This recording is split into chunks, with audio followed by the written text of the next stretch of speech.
Bien le bonjour chers auditeurs, ravi de vous retrouver une fois de plus. Pour cette autre analyse vidéo, l'actualité en continu vous est proposée sur votre nouvelle chaîne YouTube Né 229, cette chaîne qui vous tient désormais informé sur les faits politiques, économiques, sociaux, culturels et sportifs, qui renferment notre beau pays, le Bénin. Alors pour vous qui êtes encore nouveau sur la chaîne, rassurez-vous d'être déjà abonné, et surtout d'activer la cloche de notification, pour être certain d'être toujours les premiers à être informés. Notre équipe vous remercie.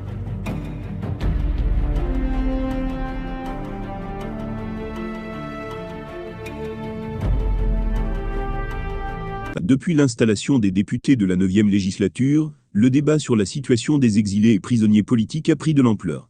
L'initiative de la proposition de loi d'amnistie des démocrates a accentué la polémique. Mais pour le pouvoir en place, la République a des textes qui doivent s'appliquer à tous. Il n'aura pas de deux poids deux mesures dans l'application des textes de la République. C'est en substance ce qu'il convient de retenir de la position du gouvernement sur le débat actuel sur la situation des exilés et prisonniers politiques.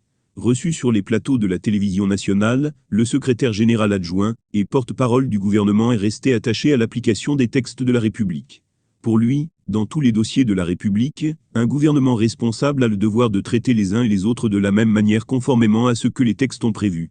Il doit les gérer de la même façon, suivant ce que les textes ont prévu, suivant les catégories d'infractions qui ont amené les uns et les autres, et ce que ça appelle comme pratique PE accent aigu NITENTIAIR2, a fait savoir le porte-parole du gouvernement en réaction aux démarches des acteurs de la société civile.